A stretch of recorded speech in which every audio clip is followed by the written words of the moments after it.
Ay abawa, may atatuan na naman nga ning ulagin si Aro na yo. Tingna pa. Ay ikaw baga naman ang seaman pag hindi ka naging babaero. Oh no!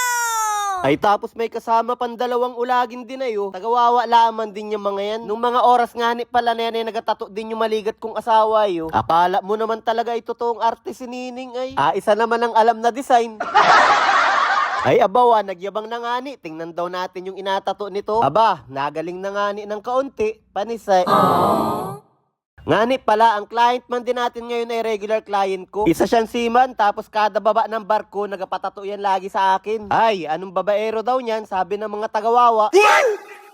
Kung nakikita nyo sa dibdib yung tato niya na kwago, ako rin man din na nagtato niyan 4 years ago. Trinihan ko lang yun, mayabang-yabang pa ako ng kaunti nung time na yun ay.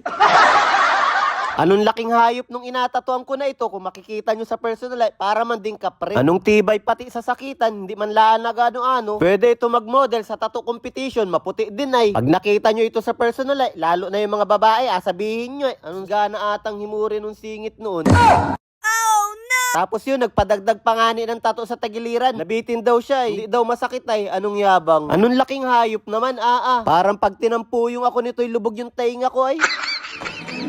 Ay nga ni pala, sa hindi po nakakaalam kung saan ang shop ko, ito po ay located lang man din sa bayan ng Pinamalayan, sa Barangay del Rason. Itanong nyo lang kung saan ang tattoo shop ng ulaging tattoo artist na yan, ay alam na yun. Kahit 3 years old tanungin nyo, ay alam din yun. Ay sikat naman pati yan sa katakawan maglulo.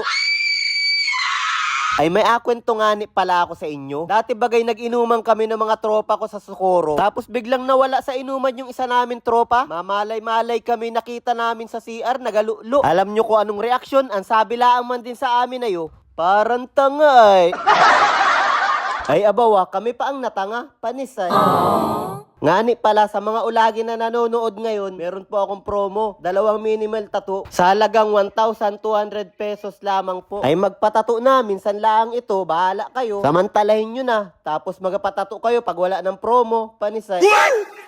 Bukas man din ay wala akong client, kaya yung magpatato sa akin bukas ay, anong laki ng discount? Bigyan ko talaga ng malaking discount. Yung bagang mapapaiyak ka sa mura sa laki ng discount, bukas lang yun Ako nga ni pala si Aaron, ang babaerong tattoo artist ng Mindoro. Dati yun.